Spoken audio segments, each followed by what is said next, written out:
안녕하세요. 난초꽃의 행복투자입니다. 최근 지표 하나가 나올 때마다 폭락과 폭등을 반복하는 변동성 장세가 지속되고 있습니다.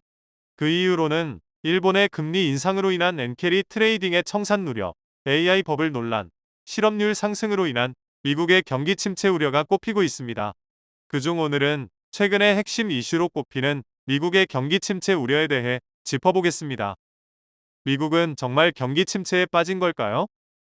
지금까지 나온 9개 핵심 지표로 미국 경기의 현 상황을 알아보고 만약 경기 침체가 온다면 우린 어떻게 이 변동성 시장에서 살아남아야 할지 알아보겠습니다. 먼저 결론부터 말하면 미국은 지금 경기 침체가 온다기엔 여전히 강력한 모습입니다. 일부 월가 애널리스트들도 사실 우린 경기 침체가 아닌 바이브 세션에 빠져 있다고 말하고 있습니다. 바이브 세션이란 실제 경제 상황과 달리 경제에 대한 비관론이 널리 퍼져 현실과 괴리되어 있는 상황을 말합니다. 실제 7월 말에 나온 미국의 여론조사 결과를 보면 미국인들 5명 중 3명은 미국이 현재 경기 침체에 빠졌다고 믿고 있습니다. 그것도 경기 침체가 작년 3월, 약 15개월 전부터 시작되었다고 생각하고 있죠. 하지만 현실도 그럴까요? 미국 개개인의 경제 사정과는 별개로 미국이란 나라의 경제 성장률은 다시 증가로 전환했습니다. 2분기 GDP 성장률이 2.8%로 1분기 1.4%에 비해 2배로 늘었습니다. 인플레이션 쇼크 이후 초유의 고금리를 지속하고 있지만 경제 활력이 꺼지기는커녕 완벽한 연착륙을 이뤄내는 모습입니다. 그 중에서는 소비자 지출이 다시 반등한 것이 눈에 띄는데 이런 지표는 경기 침체라기엔 상당히 의문스러운 신호입니다. 또한 여전히 미국 경제가 강력하다는 신호는 인플레이션 지표로도 확인할 수 있습니다. 미국의 인플레이션율은 상당히 냉각되는 모습이지만 연준이 제시한 2% 목표치에는 여전히 도달하지 못하고 있습니다. 따라서 미국은 여전히 근본적인 인플레이션 압력에서 벗어나지 못했다는 사실입니다. 그렇다면 미국인들은 왜 자국이 경기 침체에 빠졌다고 생각할까요? 이는 개개인이 느끼는 지갑 사정은 CPI나 PCE 등의 지표와 전혀 다르기 때문입니다. 미국의 식품 인플레이션율은 분명 하락세입니다. 2022년 8월 최고 11.4%를 찍었던 것과 비교해서 2년 만인 2024년에는 2.2%로 급격하게 하락했습니다. 하지만 이는 식품 비용이 내려가고 있다는 것은 절대 아닙니다. 여전히 상승하고 있다는 뜻입니다.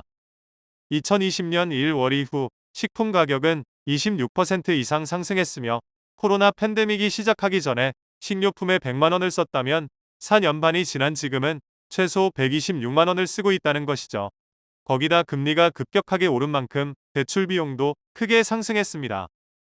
30년 만기 모기지 고정금리는 2024년 7월 기준 6.77%로 3년 새 2배로 뛰었으며 은행 우대금리는 8.5%로 3년 만에 2배 반이 뛰었다는 사실입니다. 이는 주택을 구입하거나 차를 사려는 소비자들에게는 굉장한 압박이 되는 셈입니다. 이런 고금리 상황과 미국의 주택 가격이 여전히 상승하고 있는 탓에 미국에서 주택을 신규로 매수하려는 사람들이 느끼는 압박은 더욱 엄청나며 신규로 주택 시장에 진입한 개인의 지갑 여력은 확실히 쪼그라들고 있습니다. 미국에서는 주택 소유 비용이 소득의 30%를 넘지 않아야 주택을 매입해볼 만하다고 판단합니다. 하지만 4년간 주택가격 상승과 이자율 2배 상승 탓에 주택 소유 비용은 소득의 43.9%까지 치솟은 상황입니다. 분명 미국의 중위소득은 6만 7천 달러에서 8만 1천 달러대로 20% 이상 올랐으나 주택 가격은 40% 가까이 오르는 등 격차는 더욱 확대되는 모습입니다.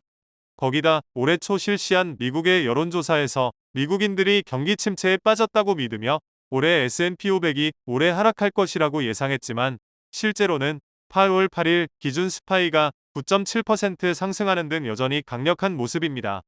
하지만 경기 침체의 시그널로 의심되는 지표도 나왔습니다. 바로 실업률입니다. 미국의 7월 실업률은 4.3%로 직전 달보다 0.2%포인트 상승했으며 신규 일자리는 2022년을 기점으로 꾸준히 감소 추세입니다.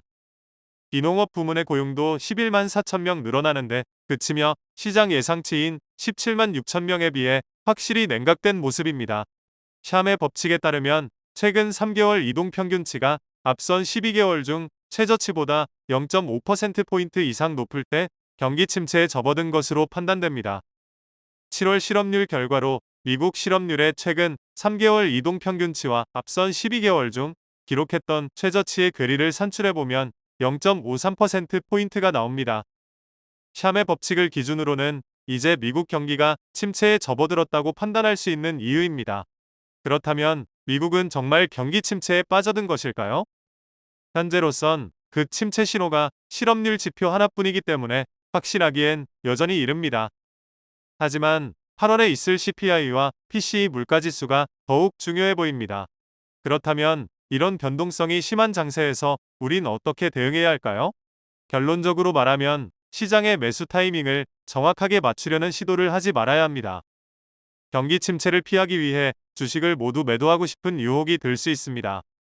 떨어질 땐 한없이 떨어질 것만 같고 지금 팔고 밑에서 주식을 줍는다면 더 낫지 않을까라는 생각이 드는 것은 당연합니다. 하지만 과연 그럴 수 있을까요? 적절한 시점에 매도하는 것은 월가의 전설 피터 린치도 어렵다고 했습니다. 역사적으로 미국 주식은 매년 5% 하락세를 3번, 매년 10% 하락을 1번, 그리고 3년마다 15% 하락을 1번 경험했습니다. 주식 시장이 무너지면 불안할 수 있지만 역사를 살펴보면 장기적으로는 주식이 회복되어 장기적으로는 엉덩이가 무거운 투자자에게 이익을 안겨주었습니다. 특히 경기 침체기는 사실 주식을 사기에 굉장히 좋았던 시기였습니다.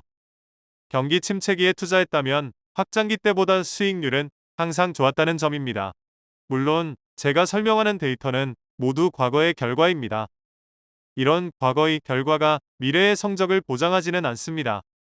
그래도 지난 4년간 코로나와 러우 전쟁과 인플레이션 쇼크로 인해 겪었던 주식 폭락을 떠올려 본다면 이번 하락 시그널도 언젠가는 극복할 수 있을 거란 믿음이 생깁니다. 물론 지금 당장 사라는 것은 절대 아닙니다. 여윳돈으로 장기적인 안목을 가지고 꾸준하게 투자를 해야 한다는 점이 핵심입니다. 여러분들은 어떻게 생각하시나요? 미국이 경기 침체에 본격적으로 접어들까요? 그리고 이번이 최고의 주식 매수 기회일까요? 여러분의 생각을 댓글로 알려주세요. 매일매일 살얼음판을 걷는 것과 같은 변동성 장세가 계속되고 있습니다. 하지만 우리 모두 이 위기의 시간을 극복할 수 있을 것이라는 데에 저는 전혀 믿어 의심치 않습니다. 그럼 저는 다음에도 도움이 되는 정보로 돌아오겠습니다. 모두 행복한 하루 되세요. 감사합니다.